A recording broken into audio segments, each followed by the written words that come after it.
সেদিন দেওয়া লাগবে। অতএব এই দুনিয়ার জীবনটাতে প্রস্তুতি গ্রহণ করি। যেমন ধরেন, মনে করেন আমাদের সংকট হয়েছে, এখন আমরা বহির্বিশ্বের কোনো দেশের কাছে গেলাম, গিয়ে বললাম যে আমাদেরকে লোন দেন। ওরা কি এমনি এমনি লোন দিবে? এমনি দিবে? যাও তোমাকে 10 কোটি টাকা এমনি এমনি দিয়ে দিলাম, 1000 বিলিয়ন ডলার এমনি দিবে? কখনো এমনি দিবে না। বরং সে একটা সুদ ফিক্স করবে, হয় 10%, না হলে 12%, না হলে 20%। ও সুদ ফিক্স করবে। যখন সুদটা ফিক্স করে দেবে তখন এই সুদটা শোধ করতে হবে আপনার শ্রম দিয়ে ওই সুদটাকে শোধ করতে হবে। শ্রম কি শুধু এমপি মন্ত্রীরা করবে, নাকি শ্রম আপনিও করেন? আপনাদের শ্রম থেকে এটাকে তুলে নিয়ে শোধ করতে হবে না? এটাই হচ্ছে সুদভিত্তিক অর্থনীতি সবচেয়ে মারাত্মক দিক। এতে করে ওরা ধনী হবে দিন দিন, আর গরিবরা আরো গরিব হবে দিন দিন। আল্লাহ পাক এমনি বলেন নাই ইয়ামহাকুল্লাহুর রিবা ওয়া ইউরবিস সাদাকাত। আল্লাহ পাক সুদের মধ্য দিয়ে একদম সম্পদ সংকুচিত করে ফেলেন। একদম সম্পদ সুদের মধ্য দিয়ে সংকুচিত করে ফেলেন, আর সাদাকার মধ্য দিয়ে সম্পদ প্রসারিত হয়। এই আয়াতগুলো খালি পড়লে হবে না, বুঝতে হবে না, বাস্তবে প্রয়োগ করতে হবে।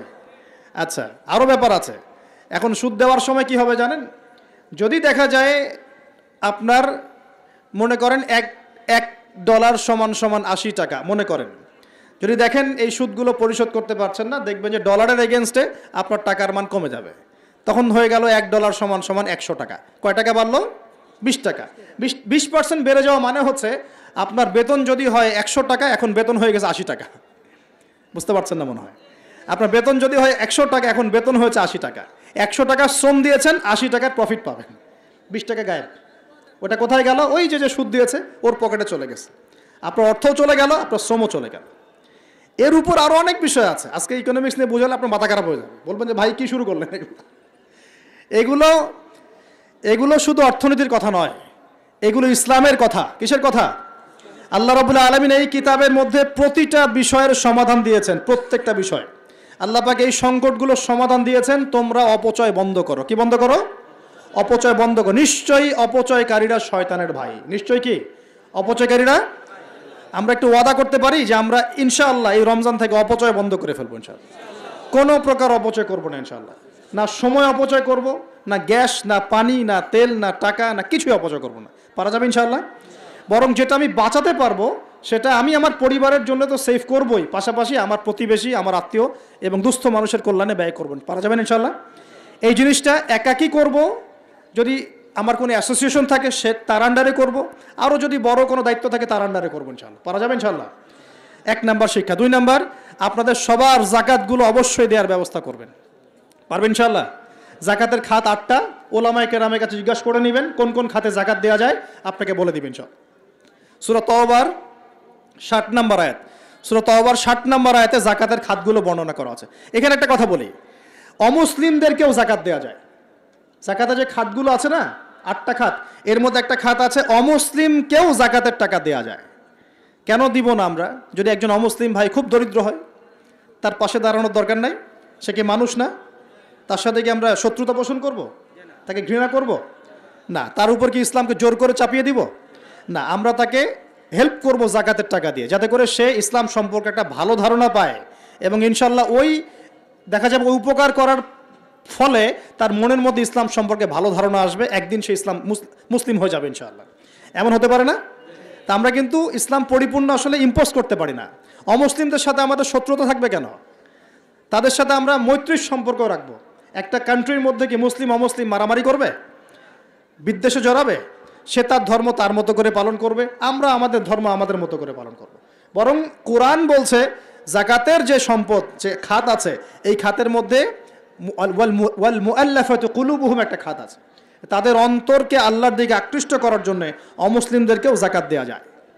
তো আমরা সবাই জাকাতগুলো দিব তো ইনশাআল্লাহ? এরপরে আছে সাদাকাতুল ফিতর, এটাও দেওয়ার চেষ্টা করবেন। এটা তো আপনারা জানেন সাদাকাতুল ফিতর দিতে হয়। এরপরে রমজানে বেশি বেশি দান সাদাকা করবেন। এগুলো কিন্তু অপচয় হচ্ছে না, এগুলো পরকালে সঞ্চয় হচ্ছে ইনশাআল্লাহ। এই দান সদকা পরকালে সঞ্চয় হচ্ছে না?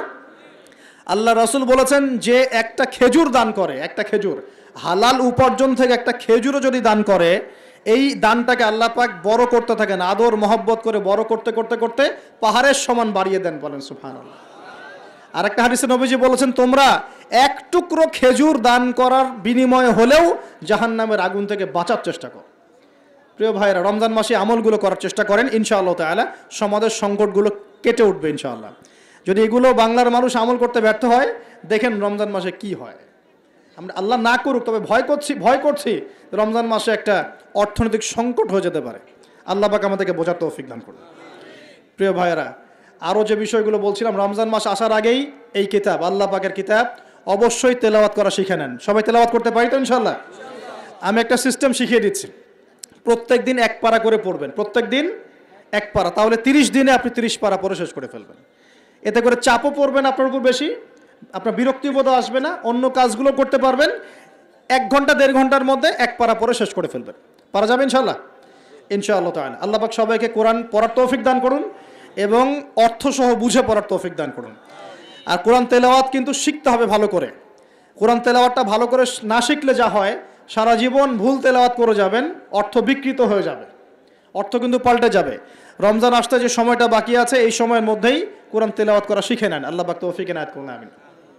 আর যদি রমজান মাসে অনলাইনে কোর্স করতে পারেন, ইনশাআল্লাহ নিয়াত করেছি পুরো রমজান মাস অনলাইনে কোরআন শেখানো হবে ইনশাআল্লাহ তাআলা, 1 ঘন্টা করে। যারা ক্লাস করতে পারবেন তারা ক্লাস করবেন। এরপর রমজানের একটা কথা বলে সামনে যাব, সেটা হলো তারাবির নামাজ তো আমরা পড়ি। এর পাশাপাশি শেষ রাত্রে গিয়ে কমপক্ষে 2 রাকাত নামাজ পড়ার চেষ্টা করবেন। কখন?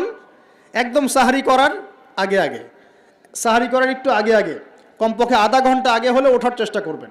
কমপক্ষে 2 রাকাত নামাজ হলে পড়ার চেষ্টা করবেন, কারণ ওই সময় দোয়া ইনশাআল্লাহ ডাইরেক্ট কবুল হয়ে যাবে ইনশাআল্লাহ। আর রোজাদারের দোয়া খুব বেশি কবুল হয়, রোজাদারের দোয়া কিন্তু খুব বেশি কবুল হয়। 3 ব্যক্তির দোয়া ফেরত দেওয়া হয় না, রোজাদারের দোয়া ফেরত দেওয়া হয় না। আর সন্তানের জন্য পিতার দোয়া ফেরত দেওয়া হয় না।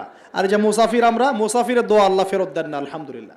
আমরা দোয়া করি আল্লাহ পাক আমাকে সহ আপনাদের সবাইকে রমজান মাসে সুস্থতার সাথে সমস্ত রোজা রাখার তৌফিক দান করুন এবং রমজান মাসে কোরআনকে সময় দেওয়ার তৌফিক দান করুন, কোরআন পড়া, বোঝা, গবেষণা করার তৌফিক দান করুন, অন্যকে কোরআন শেখানোর তৌফিক দান করুন। আল্লাহ পাক রমজান মাসে আমাদের সবার অর্থনৈতিক সচ্ছলতা দান করুন এবং রিজিকের মধ্যে বরকত আল্লাহ দান করুন। আল্লাহ পাক আমাদের কৃষির মধ্যে বরকত দান করুন, আল্লাহ পাক আমাদের ব্যবসার মধ্যে বরকত দান করুন, আল্লাহ পাক আমাদের দান সৎকার মধ্যে বরকত দান করুন এবং আল্লাহ রাব্বুল আলামিন আমাদের সবাইকে রমজান মাসে তারাবি, তাহাজ্জুদ, জিকির আজগার, তাসবিহ, তাহলিল, ভালো কাজের আদেশ, অন্যায় নিষেধ, এই কাজগুলোতে ব্যস্ত থাকার তৌফিক দান করুন। আমরা দোয়া করি আল্লাহ রাব্বুল আলামিন আমাদের সবাইকে যেন পারিবারিকভাবে, সামাজিকভাবে এবং রাষ্ট্রীয়ভাবে ইসলাম পালন করার তৌফিক দান করেন, আমিন। এখন একটা বিষয়ের দিকে ইঙ্গিত করছি। আজকে জুমার দিন ছিল। জুমার দিনে সূরা কাহাফ কারা কারা পড়েছেন? হাত উঁচু করেন দেখি। মাশাআল্লাহ, অনেকেই পড়েছেন। নবী সাল্লাল্লাহু আলাইহি ওয়াসাল্লাম এই একটা সূরাকে বলেছেন, এই একটা সূরাকেই তিনি বলেছেন যেই সূরাটা আপনাকে মাসিহুদ দাজ্জালের ফিতনা থেকে বাঁচাবে। হঠাৎ করে দাজ্জালে কেন আসলাম? কারণ সারা বিশ্বে এখন চলমান যে 4-5টা ইস্যু চলছে, একটা ওই যে ইউক্রেন রাশিয়ার যুদ্ধ, একটা মানে ইউক্রেন রাশিয়া আসলে মানে পশ্চিমাদের সাথে রাশিয়ার যুদ্ধ আর কি, ইউক্রেন রাশিয়া নয়, এখানে ন্যাটোর সাথে রাশিয়া লড়াই করছে। দ্বিতীয় ইস্যু চলছে কোরআন পুড়িয়ে দেওয়া ইস্যু, চলছে না? কোরআন পুড়িয়ে দেওয়া ইস্যু। একটা ইস্যু চলছে অর্থনৈতিক মন্দা সারা বিশ্ব জুড়ে। একটা ইস্যু চলছে, এখন ধামাচাপা পড়ে গেছে, কিন্তু যখন সময় হবে তখন আবার রাইজ করতে পারে, সেটা হলো করোনা ইস্যু, আছে না?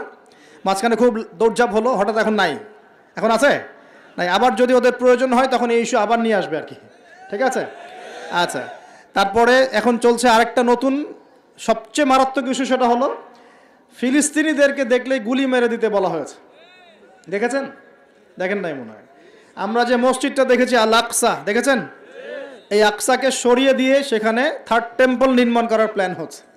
মানে এই যে 3rd টেম্পল তো বোঝেন না, হাইকেলে সোলাইমানি, মানে ওরা মনে করে যে তারা বানু ইসরাইল, একটু বোঝেন, ওরা মনে করে যে ওরা বানু ইসরাইল, আসলে ওরা বানু ইসরাইল নয়, ওরা হচ্ছে ইউরোপিয়ান জিউস। ওরা মনে করে যে ওদের একজন মাসিহ আসবে। কে আসবে? মাসিহ মানে ত্রাণকর্তা। মাসিহ মানে কি? ত্রাণকর্তা, যে আসলে তারা শুধু আরব না, সারা বিশ্ব তারা শাসন করবে, এমনটা তারা মনে করে। এবং ওদের ধর্মগ্রন্থে একটা আছে তালমুদ, কি নাম? তালমুদ। এই তালমুদের মধ্যে এটা লেখাও আছে যে একজন মাসিহ আসবে, যে মাসিহ আসলে তারা বিশ্ব শাসন করবে। বাস্তবতা হচ্ছে ওই মাসিহ এসেছিলেন, আসেন নাই? ওই মাসিহ সত্যি সত্যি এসেছিলেন, কিন্তু তারা তাকে চিনতে পারে নাই। সেই মাসিহের নাম কি? নবী ঈসা আলাইহিস সালাম। আমরা বলি না মাসিহ ইবনে মারইয়াম, আমরা বলি না ঈসা আলাইহিস সালামকে আল্লাহর মাসিহ না, ত্রাণকর্তা। তো ঈসা আলাইহিস সালামকে তারা চিনতে ব্যর্থ হয়েছে এবং তাকে তারা হত্যারও চেষ্টা করেছিল, কিন্তু আল্লাহ রাব্বুল আলামিন তাকে উঠিয়ে নিয়েছেন কোথায়? আল্লাহর কাছে, আল্লাহর কাছে। ওয়ামা কাতালুহু ওয়ামা সালাবুহু, তারা তাকে হত্যাও করে নাই, ক্রুশবিদ্ধ করতে পারে নাই, বরং আল্লাহ পাক তাকে বাল রাফাআহু আল্লাহু ইলাইহি, আল্লাহ পাক তাকে তার কাছে